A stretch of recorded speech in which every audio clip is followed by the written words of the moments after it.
ঈদের আগেই মহাসড়কের খানাখন্দ সারাতে চলছে জোড়াতালির কাজ। বৃষ্টিতে ভাঙে চুরিয়ে গেছে, মেরামতের কাজ করতেছি। সবকিছুই তো নষ্ট হয়, বৃষ্টির জন্য বেশিরভাগ রাস্তাঘাট নষ্ট হয় বেশি। যানজট নিয়ে আতঙ্কে পরিবহন সংশ্লিষ্টরা। চন্দায় জাম থাকে, টাঙ্গালে জাম থাকে, যমুনা সেতুর জাম থাকে। যদি এরকম জামজট থাকে তাহলে তো আমরা ঠিক মতো ছাড়তে পারবো না। ভোগান্তি কমাতে নানামুখী ব্যবস্থা নেওয়ার আশ্বাস হাইওয়ে পুলিশের। বিশেষ বিশেষ জায়গাগুলোতে ওয়াচ টাওয়ার থাকবে, আমাদের বাইনোকুলার থাকবে, নাইট ভিশন থাকবে, যাতে কখনো যানজটের সৃষ্টি না হয়। এই ব্যাপারে আমরা সর্বাত্মক ব্যবস্থা গ্রহণ করব। দেখছিলেন সময়ের বিশেষ শিরোনাম। রাত 11টার সময়ের সঙ্গে আছি আমি সজল দাস এবং আমি সজল মিত্র রিচার্ড। এবার অন্যান্য শীর্ষ সংবাদ। উন্নয়ন প্রশ্নবিদ্ধ করতে ইফতার পার্টিতেও মিথ্যাচার করছেন বিএনপি নেত্রী। পেট্রোল বোমা হামলার হুকুমদাতা হিসেবে ট্রাইব্যুনালে বিচার হবে, সংসদে প্রধানমন্ত্রী। ব্রাজিল থেকে আমদানি করা গম খাওয়ার উপযোগী, হাইকোর্টের রায়। তবে এ গম নিতে কাউকে বাধ্য করা যাবে না। ঢাকা বিশ্ববিদ্যালয়ে ভর্তি পরীক্ষায় দ্বিতীয়বার অংশ নেওয়া যাবে না, আদেশ হাইকোর্টের। রিট আবেদনকারী শিক্ষার্থীদের অসন্তোষ। বেতন বোনাস নিয়ে অপ্রীতিকর পরিস্থিতি এড়াতে শিল্প পুলিশকে সতর্ক থাকার নির্দেশ স্বরাষ্ট্র প্রতিমন্ত্রীর। পাওনা পরিশোধের দাবিতে রাজধানীতে লাল পতাকা মিছিল।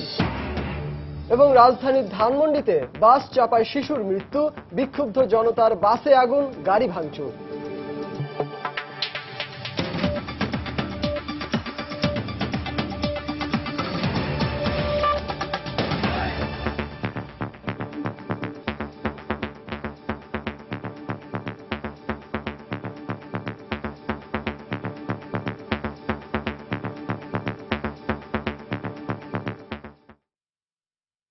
ঈদের বাকি আর অল্প কয়েকদিন, চলছে বাসের আগাম টিকিট বিক্রি। কিন্তু এরই মধ্যে কয়েক দফা বৃষ্টিতে জাতীয় ও আঞ্চলিক মহাসড়কগুলোতে সৃষ্টি হয়েছে খানাখন্দকের। পাশাপাশি মহাসড়কগুলোতে যানজট দেখে এখন থেকেই ঈদ যাত্রা নিয়ে চিন্তিত হয়ে পড়েছেন পরিবহন সংশ্লিষ্টরা। যদিও হাইওয়ে পুলিশ আশ্বস্ত করেছে মহাসড়ক যানজট মুক্ত রাখার সব ব্যবস্থাই নেওয়া হয়েছে। নিজামুদ্দিন লিটনের ক্যামেরায় তাফসির বাবুর রিপোর্ট। ঈদের আগেই খানাখন্দময় মহাসড়ক, যথারীতি তা সারাতে চলছে জোড়াতালির সংস্কার। রাস্তার ক্ষতে দেয়া হচ্ছে পাথর বিটুমিনের প্রলেপ। ঢাকা আরিচা মহাসড়কের এই অংশটির মতোই কম বেশি অন্যান্য মহাসড়কগুলোতেও চলছে বৃষ্টিতে বেরিয়ে পড়া খানাখন্দ মেরামত। মেঘ বৃষ্টি রাস্তা ক্ষতি হয়েছে, বিদেয় আমরা কার্পেটিং, পটল রিপেয়ারিং করতেছে। বৃষ্টিতে ভাঙে চুরিয়ে গেছে, মেরামতের কাজ করতেছি। তবে সংস্কারের মাধ্যমে রাস্তার উন্নতি হলেও যানজট নিয়ে আতঙ্ক কাটছেই না পরিবহন সংশ্লিষ্টদের। কুমিল্লা রেলগেটের থেকে জাম বাজে আপনার নিমসা বাজার পর্যন্ত জাম থাকবেই, এরপরে চান্দিনা পর্যন্ত জাম আছে। চন্দায় জাম থাকে, টাঙ্গালে জাম থাকে, যমুনা সেতুর জাম থাকে। যদি এরকম জামজট থাকে তাহলে তো আমরা ঠিক মতো ছাড়তে পারবো না। দেখা যাচ্ছে এক ঘন্টা পর পর লেট হবে। তবে হাইওয়ে পুলিশ বলছে মহাসড়ক যানজট মুক্ত রাখতে বিশেষ ব্যবস্থা নেওয়া হয়েছে। এক্ষেত্রে সবচেয়ে ঝুঁকিপূর্ণ হিসেবে পরিচিত টাঙ্গাইল ও গাজীপুরের বিভিন্ন পয়েন্টে রোড ডিভাইডার, রেকার সহ বাড়তি পুলিশ মোতায়েন করে ঈদের পরিস্থিতি সামাল দেওয়ার পরিকল্পনা তাদের। সমস্ত গাড়ির প্রেসারটা আপনার কালিয়াকৈর থেকে শুরু করে আপনার বঙ্গবন্ধু সেতু পর্যন্ত এখানে যে প্রেসার পড়ে, দুর্ঘটনা হলে রোডের উপরে যানজটের সৃষ্টি হয়। আশেপাশে উঁচু জায়গা তেমন নাই, নিচু জায়গা, হঠাৎ করে গাড়ি সরাতে একটু অসুবিধা। এই জন্য আমরা কৌশলগতভাবে গুরুত্বপূর্ণ জায়গাগুলোতে রেকার রাখবো। ওইখানে আমাদের ডিভাইডারের ব্যবস্থা থাকবে, মোটরসাইকেল যোগে আমাদের পুলিশ থাকবে। এছাড়া ঢাকা চট্টগ্রাম, ঢাকা সিলেট, ঢাকা ময়মনসিংহ সহ সকল মহাসড়কেই ওয়াচ টাওয়ারের মাধ্যমে থাকবে দিনরাত নজরদারি। এসবের পাশাপাশি ঈদের 3 দিন আগে ও পরে মহাসড়কে ট্রাক, লরি, কাভার্ড ভ্যান চলাচল বন্ধ রাখা, রাস্তায় গড়ে ওঠা হাটবাজার উচ্ছেদ, যত্রতত্র পার্কিং বন্ধ এবং এলাকাভেদে পোশাক কারখানাগুলোতে ভিন্ন ভিন্ন সময়ে ছুটি দেয়া সহ নানামুখী পদক্ষেপ নিচ্ছে সড়ক পরিবহন ও সেতু মন্ত্রণালয়। ঈদকে সামনে রেখে আবারও শুরু হয়েছে ভাঙ্গা রাস্তা মেরামতের তোড়জোড়। তবে বৃষ্টি এলেই এসব রাস্তা আবারও ফিরে আসে পুরনো চেহারায়। সংশ্লিষ্টরা বলছেন এবারের ঈদ যখন হচ্ছে বর্ষা মৌসুমে, তখন রাস্তাঘাটের এসব খানাখন্দ টেকসইভাবে মেরামত করা না হলে আবারও বিঘ্ন ঘটতে পারে ঈদ যাত্রায়। গাজীপুরের চন্দ্রা থেকে তাফসির বাবু, সময় সংবাদ। প্রধানমন্ত্রী শেখ হাসিনা বলেছেন উন্নয়ন প্রশ্নবিদ্ধ করতে ইফতার পার্টিতেও মিথ্যাচার করছেন বিএনপি নেত্রী। পেট্রোল বোমা হামলার হুকুমদাতা হিসেবে ট্রাইব্যুনালে তার বিচার করা হবে। সংসদে 2015-16 অর্থ বছরের বাজেট অধিবেশনের সমাপনী বক্তব্যে তিনি এই মন্তব্য করেন। এ সময় প্রধানমন্ত্রী আরও বলেন, নিজেরা পেট্রোল বোমা মেরে এখন পুলিশের বিরুদ্ধে অপপ্রচার চালাচ্ছে বিএনপি। বাংলাদেশে এখন দারিদ্র্যের হার আমরা হ্রাস করেছি, হতদরিদ্রের হার হ্রাস করেছি। 5 কোটি মানুষ নিম্নবিত্ত থেকে মধ্যবিত্তে উঠে এসেছে। কর্মসংস্থানের ব্যাপক আমরা ব্যবস্থা করেছি। যখন বাংলাদেশ এগিয়ে যাচ্ছে অর্থনৈতিকভাবে, আন্তর্জাতিক স্বীকৃতি পাচ্ছে, বাংলাদেশের মানুষ পুরস্কার পাচ্ছে, সেই সময় আমরা দেখেছি কিছু মিথ্যাচার শুরু হয়েছে। বিএনপি নেত্রী তিনি প্রতিদিন ইফতার পার্টি করে সেই ইফতার পার্টিতে বসে কতগুলি মিথ্যা অপবাদ দিয়ে যাচ্ছে, মিথ্যা কথা বলে যাচ্ছেন। এবং সবথেকে দুঃখজনক যে তিনি অভিযোগ আমাদের বিরুদ্ধে তো করেই, যে পুলিশ বাহিনী দিন রাত অক্লান্ত পরিশ্রম করছে এই রোজার সময়, তাদের উপরে দোষারোপ করা শুরু করেছেন। এটা সকলে জানে, বাংলাদেশের সব মানুষ জানে যে বিএনপি জামাত শিবির মিলে আন্দোলনের কর্মসূচি দিয়েছে, যার ফলে পেট্রোল বোমা পেরে মানুষ হত্যা করা হয়েছে, মানুষকে খুন করা হয়েছে। অথচ তিনি বলে দিলেন যে এইসব পেট্রোল বোমা পুলিশ মেরেছে, এইসব পেট্রোল বোমা এবং অগ্নিসংযোগ পুলিশ করেছে। ব্রাজিল থেকে আনা গম খাওয়ার উপযোগী বলে আদেশ দিয়েছেন হাইকোর্ট। গম পরীক্ষার সব রিপোর্ট পর্যালোচনা করে এবং উভয় পক্ষের শুনানি শেষে এ সংক্রান্ত রিট নিষ্পত্তি করে এ আদেশ দেন আদালত। তবে এ গম নিতে কাউকে বাধ্য করা যাবে না বলেও আদেশে উল্লেখ করেছেন হাইকোর্ট। আফজাল হোসেনের রিপোর্ট। ব্রাজিল থেকে আনা গম খাদ্য উপযোগী নয়, বেশ কয়েকটি গণমাধ্যম এমন প্রতিবেদন প্রকাশের পর হাইকোর্টের নির্দেশে খাদ্য অধিদপ্তর সহ বেশ কয়েকটি সংস্থা আদালতে প্রতিবেদন দাখিল করে। প্রতিবেদনে দেখা যায় গমের গুণগত মান ঠিক আছে এবং তা খাদ্য উপযোগী।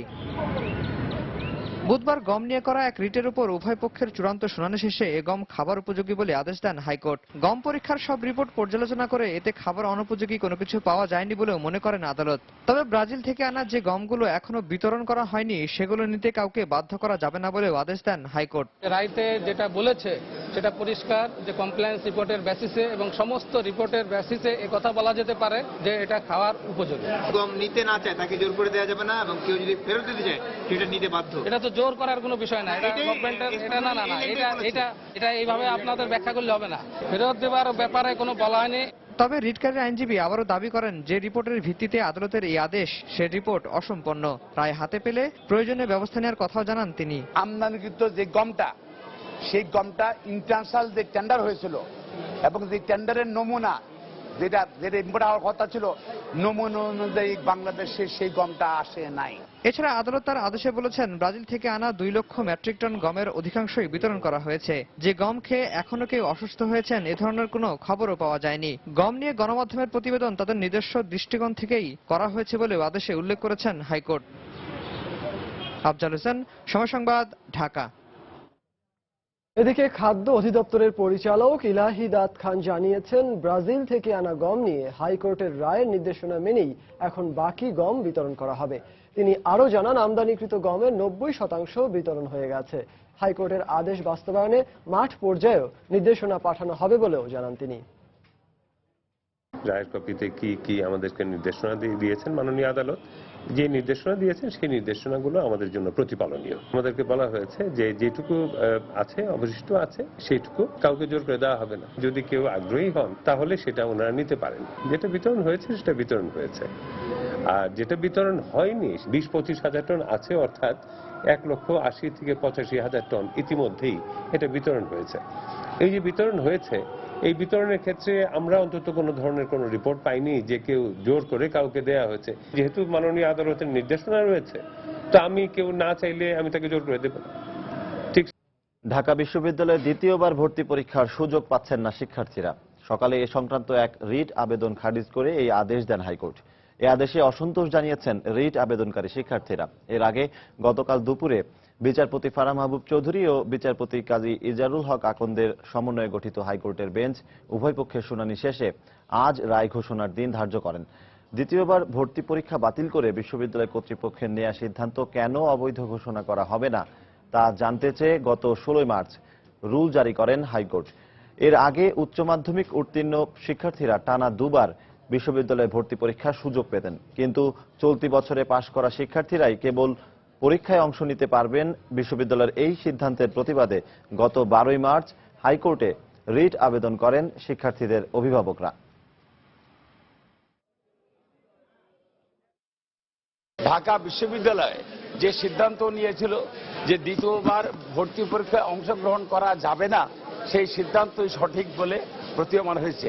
অতএব এবছর থেকে আর দ্বিতীয়বার কেউ ভর্তি পরীক্ষায় অংশগ্রহণ করতে পারবে না। আমাদের পুরো হতাশ, ছাত্র সমাজের পক্ষে এরা যায় না আর কি। বিসি স্যার এমন সময় বিষয়টা অ্যানাউন্স করছে যে দ্বিতীয়বার ভর্তি পরীক্ষা দেওয়ার প্রথম আর অন্য কোনো বিশ্ববিদ্যালয়ে ফর্ম তোলার সুযোগ ছিল না।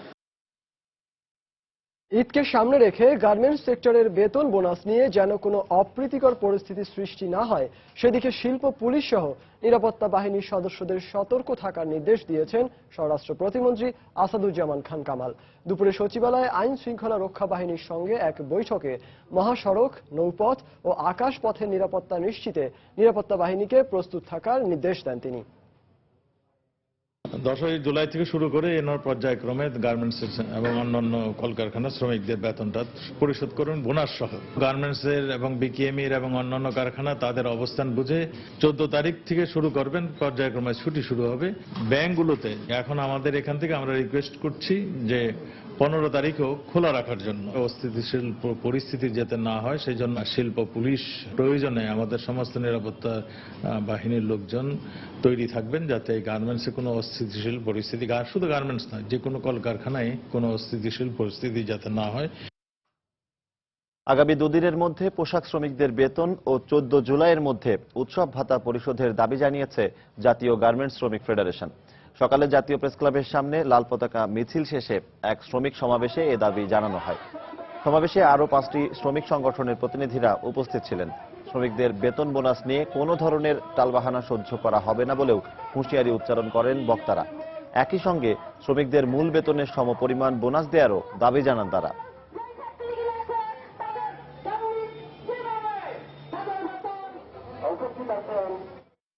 যদি কোনো কারখানার শ্রমিকেরা বেতন ভাতার কারণে ঈদে বাড়ি যেতে না পারেন, ঈদ করতে না পারেন, তবে আমরা এই 6টি ফেডারেশনের পক্ষ থেকে বলতে চাই ওই কারখানার মালিককেও ঈদ করতে দেওয়া হবে না যদি শ্রমিকেরা ঈদ করতে না পারেন। রাত 11টার সময় আরো থাকছে নারায়ণগঞ্জে 7 খুনের মামলায় পলাতক 13 আসামির বিরুদ্ধে গ্রেফতারি পরোয়ানা জারি। নজরুল ইসলামের স্ত্রীর নারাজি আবেদন খারিজ।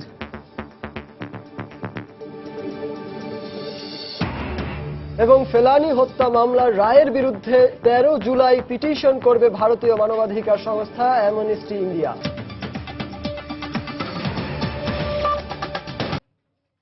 রাজধানীর ধানমন্ডিতে বাস চাপায় মারা গেছে এক শিশু।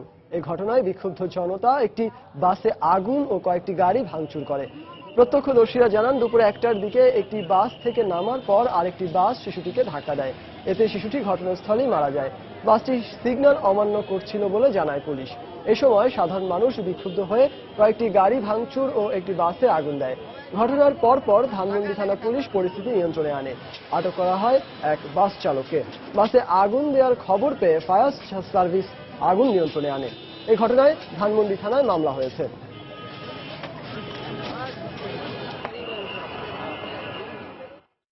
বাচ্চাটা আসতেছে, আসার সময় বাচ্চাটা এখানে ছিল, আসার সময় হালকা একটু ব্রেক করছে, ব্রেক করার সময় টান দিয়েছে, টানার সময় বাচ্চাটা মাথায় রেখে পুরো আঘাত খেয়েছে। যে গাড়িটা থানায় নিয়ে গেছে ওটা থেকে নেমছে এটাই মারিয়া দিছে। এটা মানে বাম সাইডে দিয়ে আইয়া ঢুকাই দিছে উল্টা, মানে ওর আগে যাবে এটা, ওটা পরে যাবে। ওটা তো বাচ্চা নামাচ্ছে, নামান আগে আর কি গাড়ি চালানো শুরু করেছে সিগন্যালের জন্য। প্রত্যেক গাড়ি ড্রাইভারকে বলতে চাই সিগন্যাল মারা উচিত না, মানুষজন এভাবে বাঁচবে না। পেশাজীবীদের সঙ্গে ইফতার করেছেন প্রধানমন্ত্রী শেখ হাসিনা। সন্ধ্যায় গণভবনে এই ইফতার পার্টিতে শিক্ষক, সাংবাদিক, বুদ্ধিজীবী সহ বিভিন্ন শ্রেণী পেশার মানুষ যোগ দেন। আমন্ত্রিত অতিথিরা প্রধানমন্ত্রীকে শুভেচ্ছা জানান। প্রধানমন্ত্রীও অতিথিদের সঙ্গে কুশল বিনিময় করেন, কথা বলেন দেশের বর্তমান ও ভবিষ্যৎ নিয়ে। ইফতারের আগে দেশ ও জাতির কল্যাণ কামনা করে বিশেষ মোনাজাত করা হয়।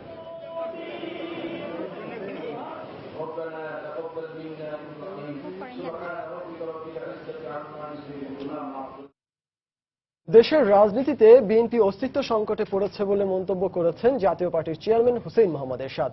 সন্ধ্যায় রাজধানীর গুলশানের একটি হোটেলে আয়োজিত ইফতার পার্টিতে তিনি বক্তব্য রাখেন। এ সময় এরশাদ আরো বলেন, রাজনৈতিক মাঠে বিএনপি আর কখনোই মাথা উঁচু করে দাঁড়াতে পারবে না। বিএনপির অস্তিত্ব সংকটে বিএনপির অস্তিত্ব বিএনপি মাথা উঠে দাঁড়াতে পারবে না। দল বলতে আমরাই থাকবো, আওয়ামী লীগ থাকবো। আমাদের প্রত্যেকটা কর্মী আর মনে প্রাণে স্বপ্ন দেওয়া প্রয়োজন।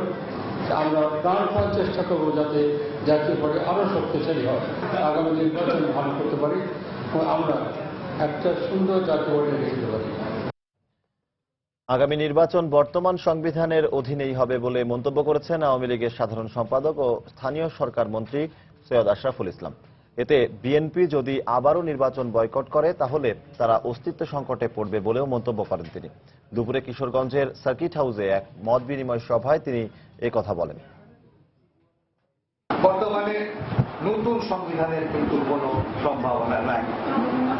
এখন থেকেই তাদের উপলব্ধি করতে হবে যে আগামী নির্বাচনে তাদের অংশগ্রহণ আবারও যদি তারা এবারের মতো বয়কট করে তাহলে কিন্তু তাদের অস্তিত্ব আপনার বাংলাদেশের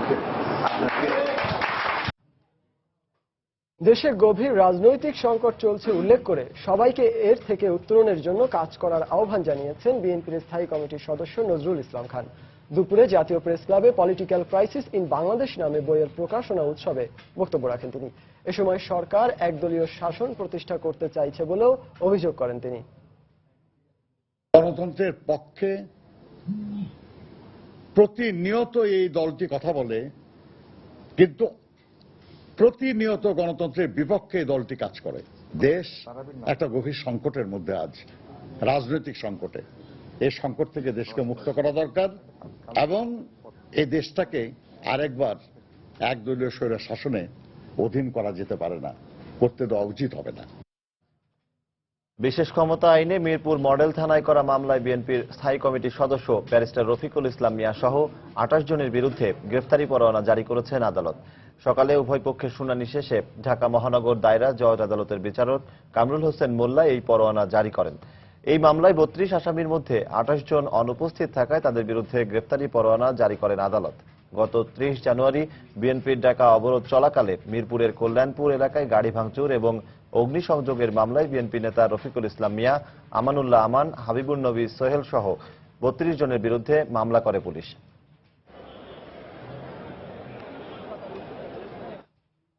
নারায়ণগঞ্জে 7 খুনের মামলায় পলাতক 13 আসামির বিরুদ্ধে গ্রেফতারি পরোয়ানা জারি করেছেন আদালত।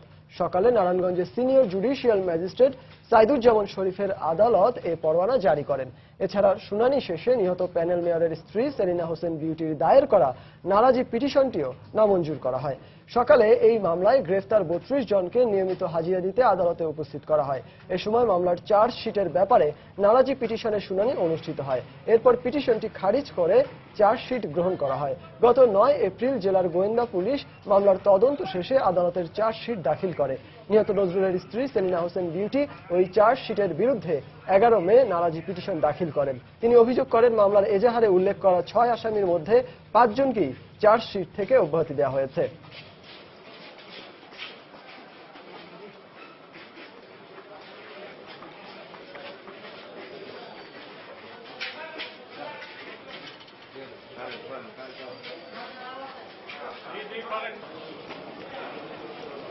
নারাজির দরখাস্তটি নামঞ্জুর করেছে। এই নামঞ্জুর করার কারণে আমরা হতাশ হয়েছি, আমরা সংক্ষুব্ধ হয়েছি। এই আদেশের বিরুদ্ধে আমরা উচ্চ আদালতে যাব। একজন আসামিরা 6 জনের না ধরে কিভাবে তাদেরকে বাদ দেওয়া হয়? এখন নারাজি আমার জন্য কেন বাধা? আমার নারাজি কিসের জন্য আমার বাধা? সবার জন্য যা প্রযোজ্য, আমিও তো একজন নাগরিক হিসেবে আমার জন্য তাই প্রযোজ্য। ফেলানী হত্যা মামলার রায়ের বিরুদ্ধে 13 জুলাই পিটিশন করবে ভারতীয় মানবাধিকার সংস্থা অ্যামনেস্টি ইন্ডিয়া।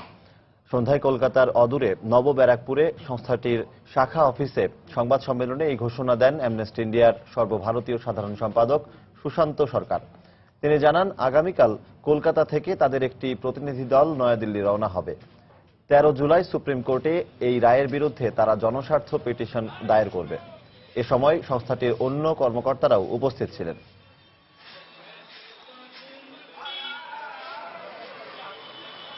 আমরা আশা করছি 2-4 দিনের মধ্যেই আমরা chief justice of supreme court সেখানে আমরা যাচ্ছি। আমাদের যে অ্যাপিল আমরা মহামান্য প্রধান বিচারপতিকে এটা আমরা জানাবো। আশা করি আমাদের যে উদ্দেশ্য তিনি এটা অত্যন্ত মনোযোগ সহকারে দেখবেন এবং আমাদের উদ্দেশ্য সফল হবে বলে আমরা মনে করছি।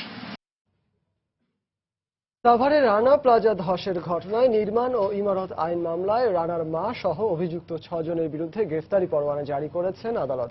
একই সঙ্গে 18 আগস্ট প্রতিবেদন জমা দেওয়ার নির্দেশ দেওয়া হয়েছে। দুপুরে ঢাকার সিনিয়র জুডিশিয়াল ম্যাজিস্ট্রেট আদালতের বিচারক শাহিনুর রহমান এই নির্দেশ দেন। এর আগে এ বিষয়ে ইমারত আইনে মামলাটির চার্জশিট আমলে নেওয়ার বিষয়ে শুনানি করেন আইনজীবীরা। রানা প্লাজা ধসের ঘটনায় হত্যা মামলাটির অভিযোগপত্রের গ্রহণযোগ্যতার শুনানিও 18 আগস্ট ধার্য করা হয়েছে।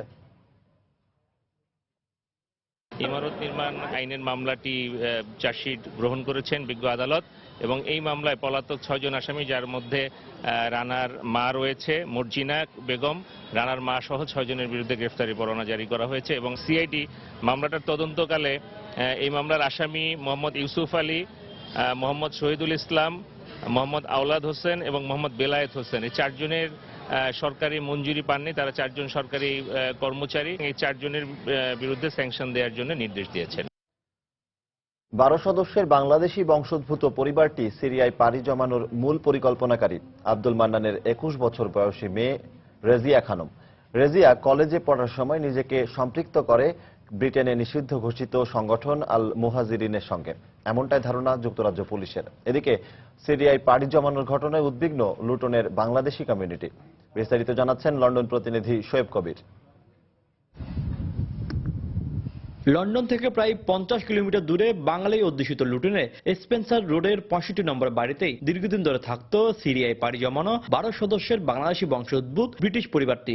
বাড়িটি এখন পুরো ফাঁকা। সবার কাছে বেশ পরিচিত বৃদ্ধ আব্দুল মান্নানের পরিবার সিরিয়ায় পাড়ি জমানোর ঘটনায় মর্মাহত দীর্ঘদিনের প্রতিবেশীরা। 40 বছর ধরে মনুমিয়ারে চিনি, মনুমিয়া বালা লোক, কিন্তু কি যে হলো এটাই তো আমরা অনুভব করতে পারছি না। বিশেষ করে মনুমিয়া সাহেবের সাথে খুব একটা পরিচিত ছিলাম, কিন্তু এটা শক নিউজ যে উনি এরকম করবে বা হয়ে গেছে। সহজ সরল এই পরিবারটি সিরিয়ায় পাড়ি জমানোর মূল পরিকল্পনাকারী হিসেবে আব্দুল মান্নানের 21 বছর বয়সী মেয়ে রাজিয়া খানম বলে ধারণা করছেন প্রতিবেশীরা। কলেজে থাকা অবস্থায় ব্রিটেনের নিষিদ্ধ ঘোষিত সংগঠন আল মুহাজিরিনের সাথে সম্পৃক্ত হয়ে পড়ে বলে জানা গেছে। রাজিয়া বেগম উনি রেডিক্যালাইজ হয়েছিল এবং উনি সবকিছু এটার পিছনে, she is the kind of the main person behind আপনার সবাইকে নিয়ে বাংলাদেশে যাওয়া এবং এই যে পরিকল্পনা করছে ওইটার পিছনে উনি ছিল সবকিছু। তারপরে সে যখন কলেজে গেছে, কলেজে পড়াতে গিয়ে ফার্স্ট ইয়ারে সে রেডিক্যালাইজ হয়েছে এবং ওইখান থেকে তার যে একটা সম্পর্ক আল মুহাজিরিনের সাথে ওইটাই ছিল। এই জিনিসটা কিন্তু আবার কমিউনিটি অথবা ওর পরিবারের মধ্যে কারো কোনো জানা ছিল না। পরিবারটির বর্তমান অবস্থা সম্পর্কে স্থানীয় কাউন্সিল ও পুলিশ কিছুই জানে না, তবে এই বিষয়ে তদন্ত করা হচ্ছে বলে জানান স্থানীয় কাউন্সিলর। ওরা দেশে যাওয়ার আগে পুলিশ কিন্তু ওদেরকে এয়ারপোর্টে স্টপ করছিল, স্টপ করে তাদের বাসায় আনছিল, বাসায় আনে বাসা সার্চ করছে এবং একটা সন্দেহজনক কারণে তাদেরকে একটা মেয়েকে, তাদের যে একটা মেয়ে আছে, মেয়েকে সন্দেহজনক কারণে তাকে স্টপ করা হয়েছিল। কিন্তু এখনো পুলিশ কিন্তু কুলাকুলি কিছু বলতেছে না যে কেন তাদেরকে স্টপ করা হয়েছিল, তখন তারা কি পাইছে, তারপরে আবার তাদেরকে যেতে কেন দেওয়া হলো। বাংলাদেশি কমিউনিটির নেতারা বলছেন এই ধরনের বিচ্ছিন্ন ঘটনা বাংলাদেশি কমিউনিটির জন্য বেশ ক্ষতিকর, তাই সবাইকে এই ব্যাপারে সচেতন থাকার পরামর্শ দেন তারা। এই যে বাংলাদেশ হিসাবে ওরা যে বিভিন্ন এক্সট্রিমিস্ট গ্রুপের সাথে জড়িত হচ্ছে, সেজন্য আমি মনে করি বাংলাদেশের জন্য অত্যন্ত একটা ক্ষতিকর ব্যাপার যে আপনাদের ছেলেমেয়েরা কি করতেছে, কোথায় যাচ্ছে, একটু আপনারা খোঁজ খবর নিয়ে রাখবেন। বাংলাদেশি কমিউনিটির একজন হিসাবে আমরা এগুলো সাপোর্ট করি না, সমর্থন করি না, কারণ জিহাদ বা ওই যে আইএস সিরিয়া যাওয়া এগুলো খুব দুঃখজনক ব্যাপার এবং আমি আশা করব বাংলাদেশি কমিউনিটি সবার কাছে এই প্রত্যাশা রাখবো যে সবাই যেন সচেতন হয়। পরিবারটিকে বাংলাদেশে যাওয়ার সময় গত 9 এপ্রিল লন্ডনের হিথ্রো বিমানবন্দরে আটকে দেওয়া হয়। পরবর্তীতে তাদের লুটনের বাসা তল্লাশি শেষে একদিন পর ব্রিটেন ছাড়ার অনুমতি দেওয়া হয়। সিরিয়ায় পাড়ি জমানো বাংলাদেশি 12 সদস্যের পরিবারটি এই বাড়িতেই থাকতেন। তাদের সিরিয়া যাওয়ার বিষয়টি নিয়ে বেশ উদ্বিগ্ন পুরো কমিউনিটি। শোয়েব কবির, সময় সংবাদ, লন্ডন।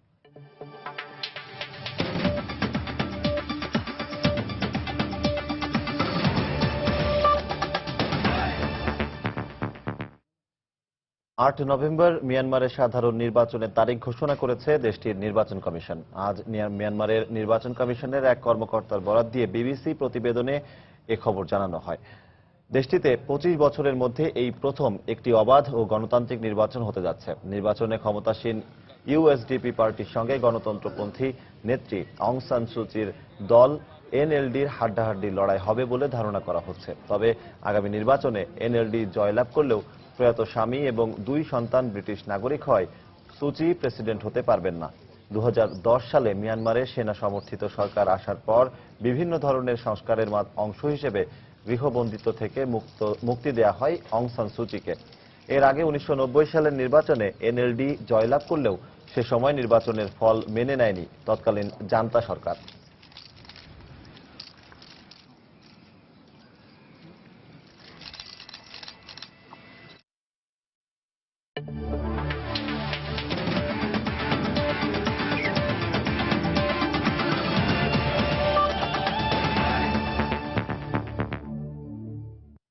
ক্রিকেটের যে কোনো ফরম্যাটের চেয়ে ওয়ানডেতে নিজেদের শক্ত অবস্থানের কথা তুলে ধরলেন tiger opener Tamim Iqbal.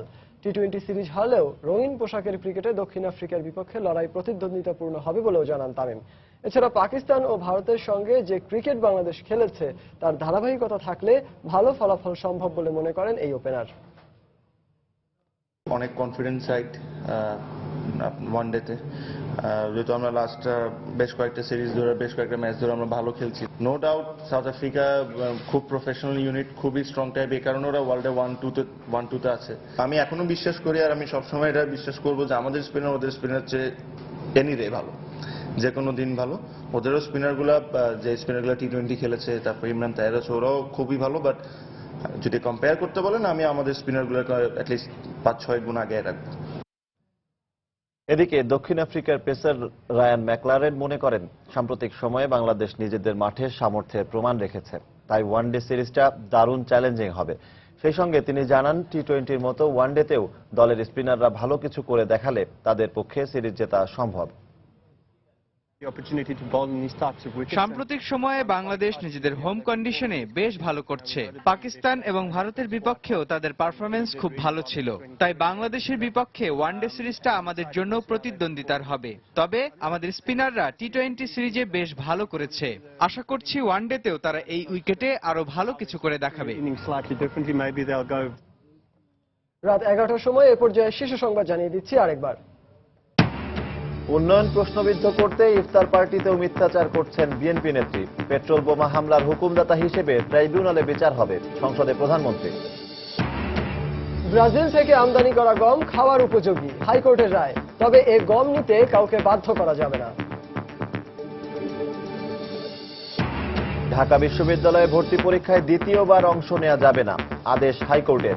Writ আবেদনকারী শিক্ষার্থীদের অসন্তোষ।